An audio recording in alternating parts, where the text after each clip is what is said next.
Yeah, it was really a series of epiphanies where I felt like I understood my whole life better. Yeah. Yeah. I mean, we've known each other for a long time because you were an MVP even before you joined Microsoft. But Do you remember when we met for the first time? I do not. Do you? I think I do. I think that I was writing the Visual Basic 2010 book, Okay. and I was here A classic. as an MVP, I think, for 1 or 2 weeks, just to get in touch with people. Mhm. And Anthony at the time, just walked me through all the offices, and that was when I met you. Awesome. It's awesome you can remember. I'm sorry I can't, but we've been together so many times even before you started here, so I don't know. Yeah. Yeah, but I remember the time when we actually met regularly. Shortly after that, I was triggered by something that was pretty serious for me at the time. There was a video show, which still is, I think, by, what's his name again? David Plummer. He's an ex-Microsoft. He has a very popular channel. Okay. And he, at the time, described his journey in his late discovery of autism. Okay. And I always thought that something was really differently about me. Mhm. So when I saw his channel and the episode that he was doing at the time, I remember that I got, more and more into that. And then this attempt of self-diagnosis began. Mhm. Have you heard about that? Like, is that something that you also know? Like, Yeah, no, one of the things that really got us talking was, I think I was a little ahead of you in, I discovered something was different about my brain. I had a kid who was diagnosed with ADHD, and I started reading up on it, and I found out it's hereditary, so it's like, a lot of what he's talking about is very familiar to me. I started researching and eventually, got diagnosed with ADHD, which was like a huge epiphany, huge discovery for me in terms of, that is why. Like the light bulbs were just constantly going on for the first couple of months after that. And it was in all kinds of different situations, right? Yeah. But I also had okay, so what do I do with this in terms of my social context, my job, my colleagues? What does it mean? The world. Yeah, but also do I tell people? Yeah. It's a disability, right? You don't have to disclose those. We need to talk about that. Yes, we do. I mean, we need to talk about the term, but that's for later. Yeah. But I eventually decided, I don't want to have some sort of deep, dark secret about me. I actually these things that I struggle with in my life that we can get into what they are, and in my work life, that are connected to this thing, to this, what I now know is ADHD. Yes.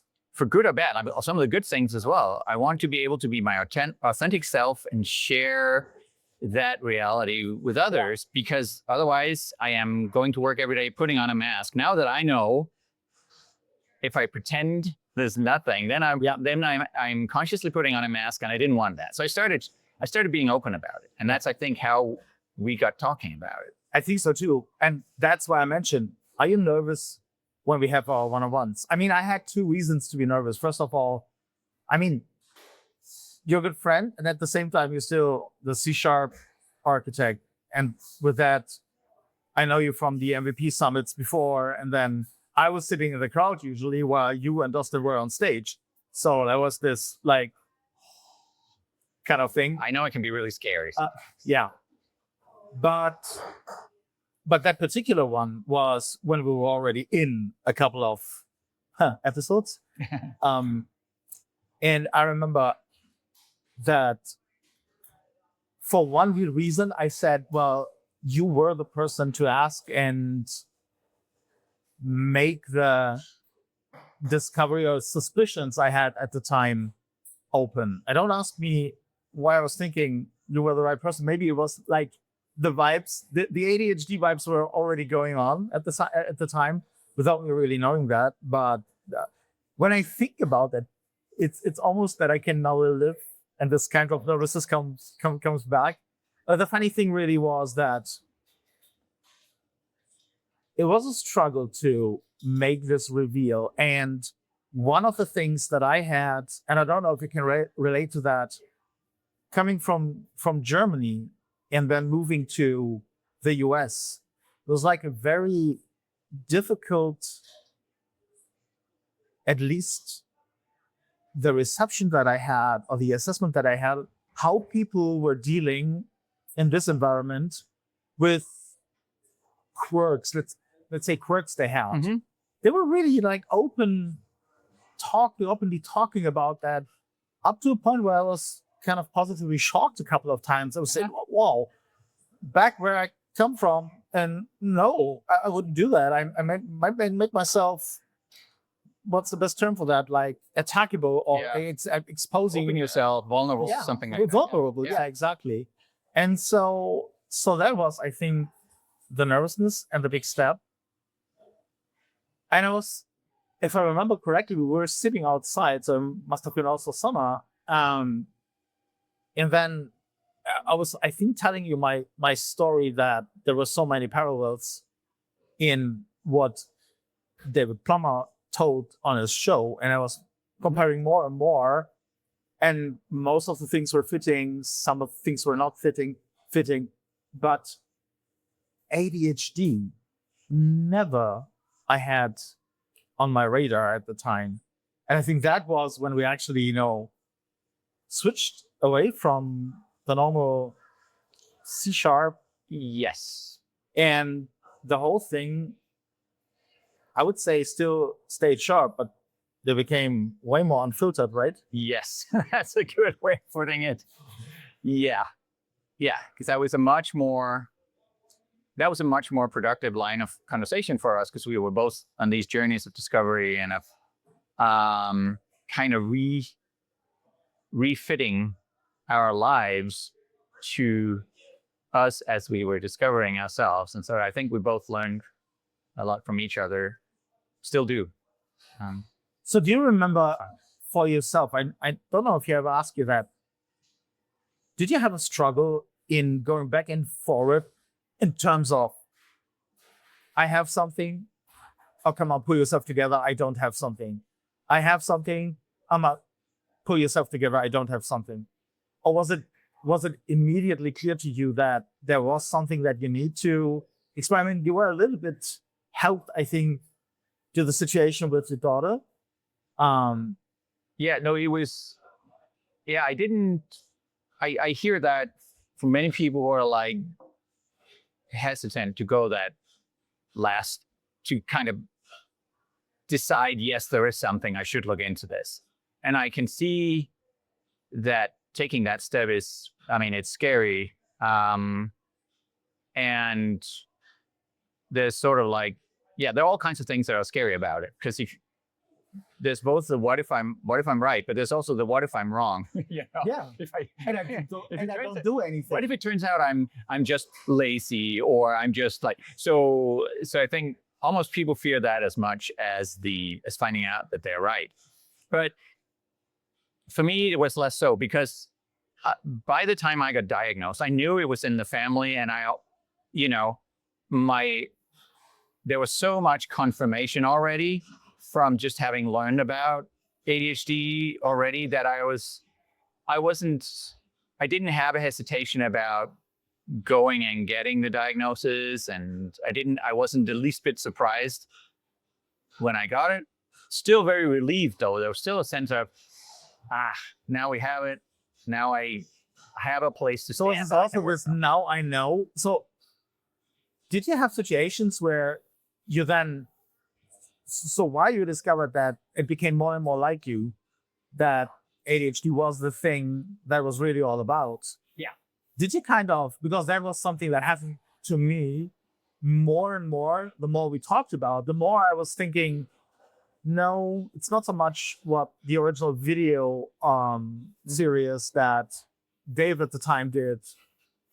The more you told me, and you didn't diagnose me, you just told yourself and let me discover the things, which I think was great. Because I think if somebody, just points you somewhere and you like put it on you, then there is this maybe natural pushing that away, because no, I'm not disabled, because that means that I cannot function, which is funny in a way with ADHD, right? It also it just feels a bit transgressive, like you're overstepping somebody's boundaries if you go directly. I found that I really had, when I decided I wanted to be open about my own ADHD, I found that I had to really think about how do I approach it in conversation, because, and I mean, not that I was it kind of came naturally, but on the one hand, I didn't want to be a person who was like, hey, I have ADHD, I want to tell you all about it all the time. Yeah. At the same time, I wanted to make sure that, so I would often drop it into conversation, kind of like in a side remark, or, say something about my ADHD or my stimulant medication or something like that, to give people something that they could either decide to pass on or to pick up on. But I give people an opening for conversation, both in terms of them learning about me and about this new aspect of me, or newfound rather, if they wanted to engage, but also often when I had a suspicion that I was talking to someone who might also have ADHD or be neurodivergent in some way, to not go, oh, I'm sure this is really interesting for you, but to still kind of like, you can do that without actually pointing it out, right? Yeah. I mean, if they pick up on certain cues, then there's interest, and that interest might come from something. Yeah. I think that was exactly really well. what helped me in that case. Yeah. But what I was originally asking, or what I originally meant was, so in your discovery, for me, there was the point where when I was talking to you, most of the thinking came not during during talking with you, but then basically the time until the next Mads Klaus 101 arrived. There was a lot of thinking involved. And then also a lot of reliving certain parts of your life. Yes. And I mean, really like back into your childhood. And then I remember like I'm getting goosebumps thinking about that even now. All of a sudden having a certain situation at school. For example, teacher always said, hey, Klaus, you are, but I don't know if there's an English idiom for that. You're making an elephant out of a mosquito. Mountain out of a molehill, maybe? But you know what I mean, though, right? Yeah. And now it became clear to me, yeah, I did that. Yeah. And like at the time, I was like, why would you say that? Because this is obviously so a big a thing that I have to react in that way. I couldn't see why it was not. I didn't want to mock my teacher or something. Right. But it was like, yeah, I'm getting emotionally triggered. And I think it was the equivalent of my reaction in what it was about was on the same level, while in reality, it probably wasn't. Right. But the epiphanies that I had over time when I was, leaving our one-on-one conversations and then looking back, it was like one epiphany after the other. Yeah. And my question is actually, was that a phase that you went through as well? Absolutely. Both before and after I was diagnosed. Like as soon as I suspected, definitely started to go back and reinterpret a lot of things from my life, things that were strange or maybe shameful. And really, I mean, that you always have to be you always have to be a little bit wary of confirmation bias, but where there were so many aha moments, and now I understand the situation. Now I understand me in that situation. Like, why did that trigger me emotionally? Or why did I have such a hard time finishing that thing or starting that thing or engaging with that thing or stopping engaging with a thing? Like, what, starting to understand it in terms of hyperfocus and all of those things, all of those regulation things that come with the ADHD, getting a vocabulary for that was, it was really a series of epiphanies where I felt like I understood my whole life better. Yeah. Yeah. So one thing that the discussion that we have brought me to a point where the diagnosis of ADHD has become almost a normality, like the default setting for myself. Yeah. But it took a while to get there. Yeah. So, but now for me, it is normal. And if I openly, mention to people that I have ADHD, then people that know me a long time will say, okay, now it makes sense. Yeah. But I have also people that are not so much acquaintance with, that go like, you of all people, I don't believe you. And I could only think that with you being you in the like C# space and being on stage and having obviously, aren't you even a professor? I have been a professor at a point, yeah. So you're only a professor when you have I don't know. Anyway, but you would know what I mean, right? It's like, for many people, it could be come across as a contradiction. So how can someone be successful? Yes. I mean, not successful. I mean, like successful, and then at the same time claim they have ADHD. Isn't that a complete contradiction? I can see how people would think that, and it's not necessarily only if. Like, my experience is I've had a lot of the really first reactions as well. And it's not necessarily people that don't know me well. I think it's also people who don't necessarily know ADHD that well. That's a very sort of stereotypical understanding still of what that is. That's, classically related to. It's only kids. Yeah, and it's only boys. Oh, it's only boys. It's still. But there's so many different ways it can present. Like, one of the things with ADHD is that's probably you. I'm sure you were the one who couldn't sit still. I sat still just fine. Me too, actually. Okay. Yeah. So it often presents in different ways and in different kids and people. And so I don't fit the classical boy ADHD mold so much. I've been more kind of suppressing my tendencies. And, spending a lot of mental energy fitting in and getting along. And so I don't generally present as someone who's like all over the place. But do you think you had to do an additional mental effort compared to neurotypical people in doing that? Like the fitting in thing? I think so, maybe. But I think it also became a habit. It became something I learned to do. But I think that also helped me.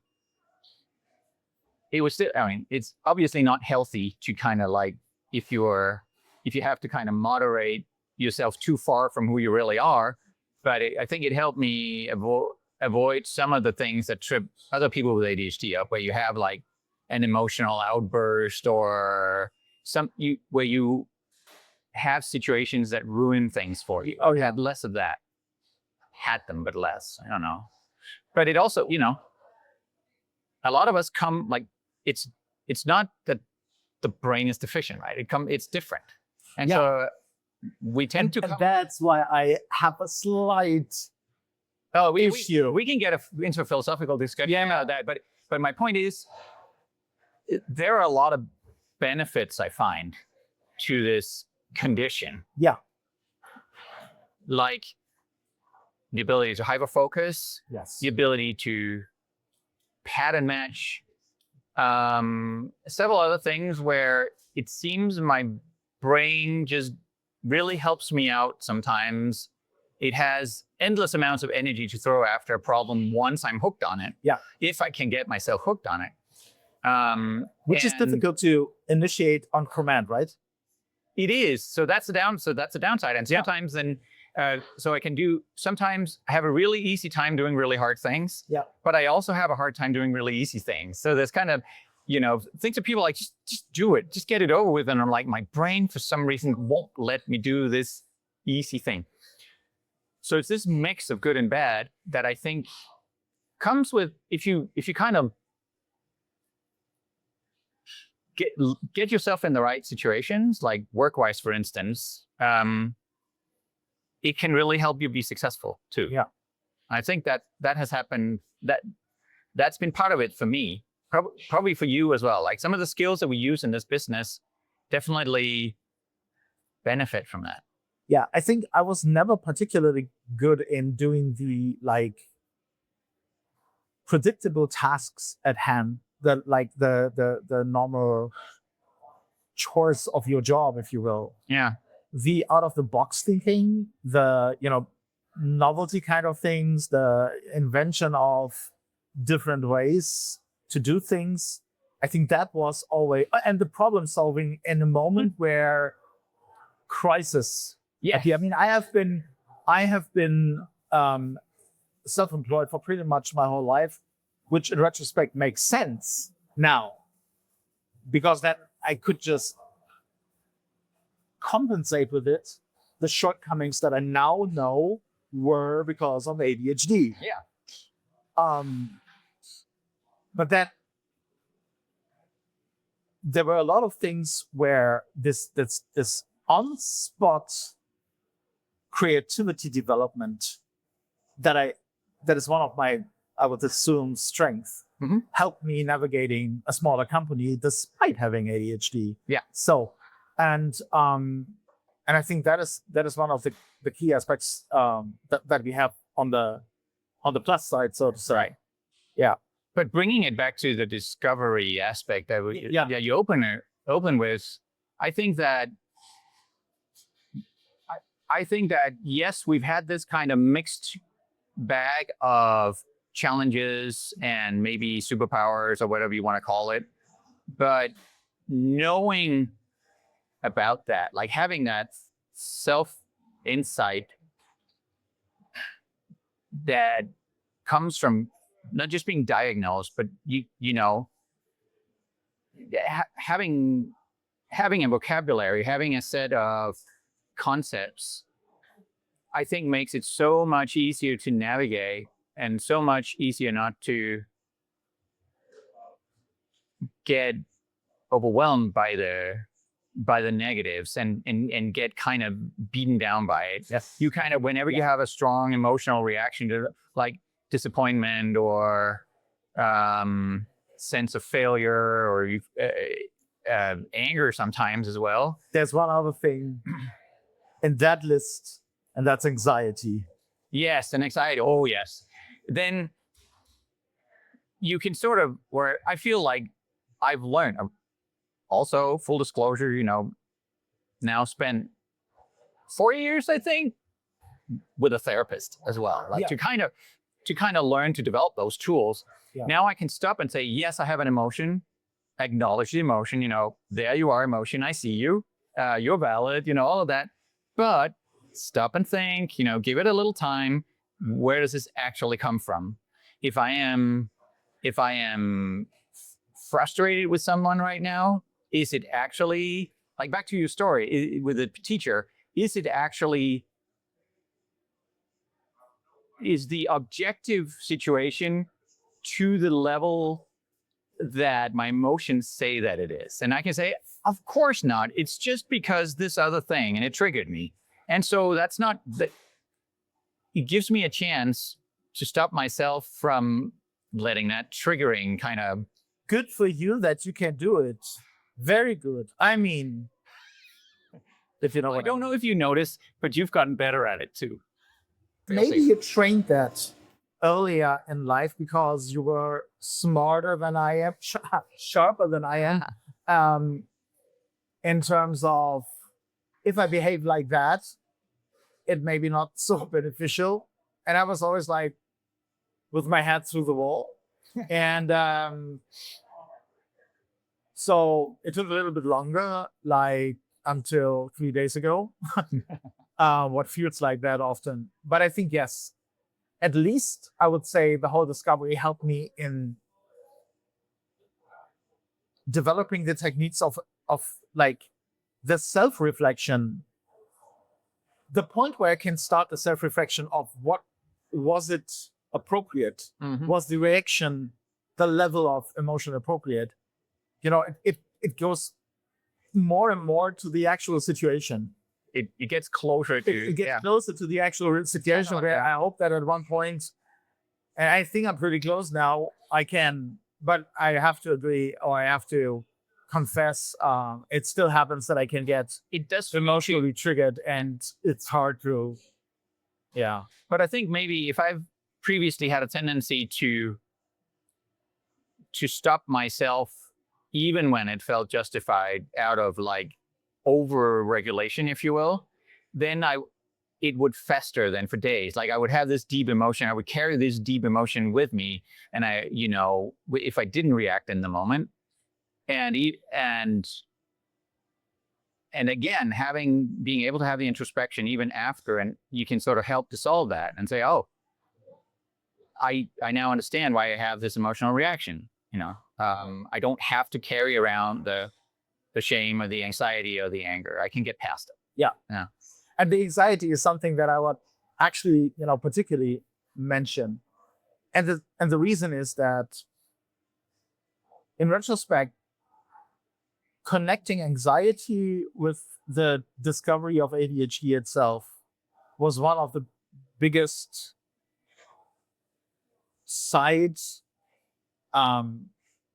issues. Can you say that? Like side issues of the whole ADHD, which I completely underestimated in how I compared the level of anxiety. Actually, I have to say how I tried to compare my level of anxiety to the level of what others had. I know now that my anxiety was one of my 8 major issues.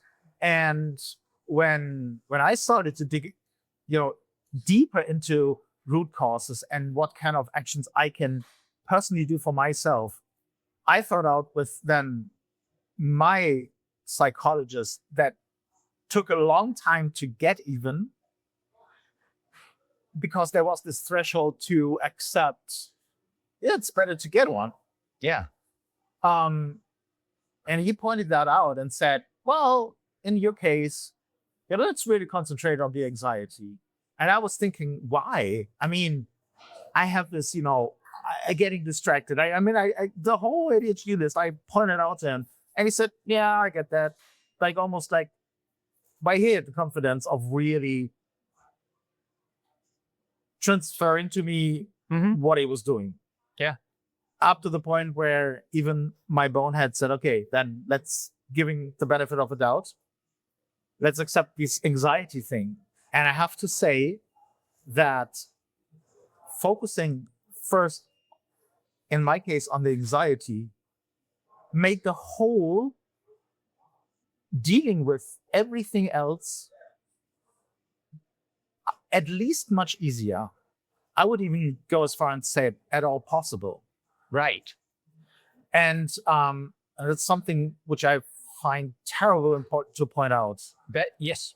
Because, so while I'm later than you started to, come over this stigma border, and but finally ending up here, which I think is a big step. But it's a big step for you probably, but absolutely, it's a big step for me for sure. But people have asking me, like completely overwhelmed with daily struggles. Most likely, I'm not a psychologist, so I don't dare to diagnose them really, but I can encourage if they ask me, is that plausible that I might have them? And then they tell about that, it's been absolutely worth checking it out. Yeah. And then giving them the suggestion, and what about anxiety? Yeah. That's something that It's interesting. That anxiety thing really resonates with me. I feel kind of stupid. I think I've struggled with anxiety for all my life. Yeah. And I was totally oblivious of it until very recently. Yeah. I was like, I heard about people having anxiety and so on. And I was on me, right? It had no connection to me. Yeah, absolutely. It had, for some reason there were things I didn't do, but realizing in myself that there was a fear, that there was anxiety, I was like, oh, that's what that. And it's really interesting with anxiety because, to this day, I'm not sure whether anxiety is like a core neurological aspect of the ADHD, but it might be. But to me, it feels more like all of those difficult situations that I've been in my life stacked on top of each other have taught me to be anxious, so to speak. I don't know. The anxiety feels almost like a derived thing. But I found that starting to deal with the ADHD, therapy, coaching, just learning, medication, all of those have helped super well.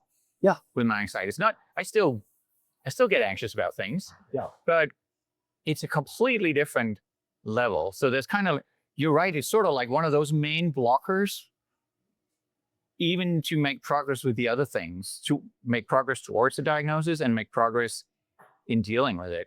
Yeah, so one thing I think that is about anxiety that is particularly relevant, first of all, a lot of people with ADHD experience it. But it is also the thing that's often holding us back from making progress in that journey, right? Because it is why you don't want to face, getting diagnosed. It's why it's hard to make progress and all those other things is you're scared of what happens. Yes. And so most of all, when you don't know that you actually have an issue with anxiety to begin with, right? Yes. And then what is actually the blocker to do something? Right. So so that is kind of like it may or may not be the most important aspect in your daily life, but it's certainly one that impedes progress, if you will, impedes discovery. Actually, it depends, because maybe it is in many regards at least a way more important aspect of your life that you would know it until you get the real diagnosis. Consciously, you may not, like I was just saying, like I didn't realize anxiety was a part of my life. And then I was like, oh, that is, But would you say that the feeling of anxiety that you have, I would say, first of all, as not a native speaker, I had a lot of problems, I think, to know what anxiety really is. There's this German word Angst. Which is even in English. English. Yeah. But I'm not really sure if Angst and Angst is connotated in the same way. No, Angst, I would say, is like more the extreme fear of something. Yeah. But anxiety is more like an Angst condition. And then more or less subtle. Yeah. But then at the same time, would you say when you go on stage, like Build Conference, there is a sort of anxiety that goes into stage fright, but that it's not the same kind of anxiety. Exactly. It's not the same. And I do have what I would also sometimes call anxiety just before I go on stage, but I've learned to recognize that as something different. That is not about, what if I fail out there? What if I, that is more a physical thing of just the adrenaline buildup that's happening in my body. It's kind of like the waves pulling back from the shore before crashing in, that's a preparational, the body's preparing itself. And I've learned to recognize that as just like chemistry in my body. And so it's very different. And it can actually fueling your actions, right? That Yes. can. So what I think is the other anxiety that I was discovering as anxiety is something that can almost paralyze me. Yes. Yes. And so I think that is why I just think it's so super important to talk about that, because this is exactly what then made it a classical ADHD symptom. It's not only the typical thing that you read in the textbooks. Oh, I get distracted a lot. Yeah, sure, I'm getting distracted a lot. What else do we have as typical things? The hyperfocus, positive thing, except if you forget to eat, sleep, go to the bathroom. Yep. And the eating is kind of, in my case, not eating leads to a lot of eating. Then after a phase like that, and oh, what a miracle, right? So there are so many things that, in terms of symptoms, that make sense. Yeah. But the anxiety one is, there's sort of, you say being paralyzed by it, and that is, I mean, that even has like an unofficial term for ADHD, the wall of awful, where what to others might seem like a mundane task, like you just need to do this thing, you need to fill out this form for the government, or you need to, whatever it is, change the battery in the smoke detector, right? And for some reason, it becomes intensely negatively connotated. Yeah. In a way that you just, it's like there's a physical wall. And I think that wires in with that being paralyzed, but it's not necessarily that you have a rational fear or there's something difficult. Somehow you're just subconsciously anxious about the thing to the point where you almost cannot convince yourself to do it. So does that mean for you also that procrastinating is something that you know? Oh, yes. Yes. Procrastination is probably on the top 5 of,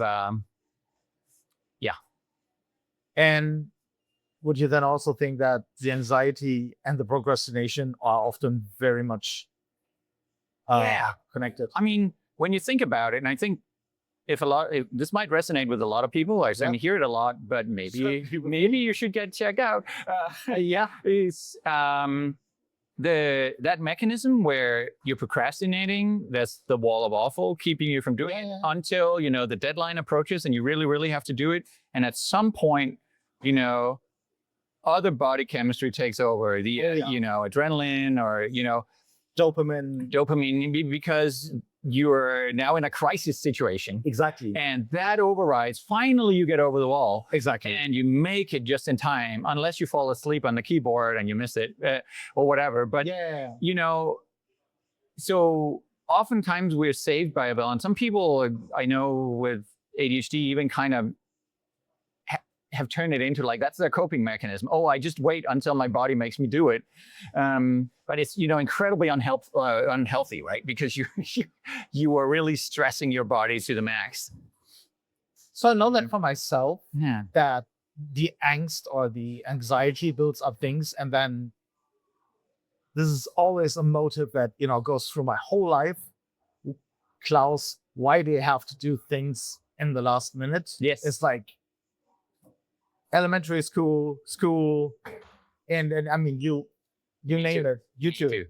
Lots of sleepless nights. So, but then there's one aspect I wanted to ask you is also, do you think that people with ADHD, I mean, we can safely assume that we're not the only two, like in this environment, that deal with this industry is rife with. Yes, I would say so too. Neurodiversity. When you are lacking concentration, and this is my personal hypothesis, I have no idea what to think about that. Do you think that we naturally are getting better as assuming things and filling the gaps that we missed? Do you know what I mean? No, I don't. So sometimes it's really difficult to follow a conversation because the moment you hear something interesting, my mind at least drifts away. Yeah. And then I have like a couple of things that I'm just missing. Yeah. And it's really like, it's like completely blocked off. So there, and also when I read, for example, when I'm going through a review, pull request review, Code review. yeah, I'm reading, then I'm be triggered by something that somebody did, and I kind of, read on, but at the same time, my mind wanders off. It's just that. Yeah.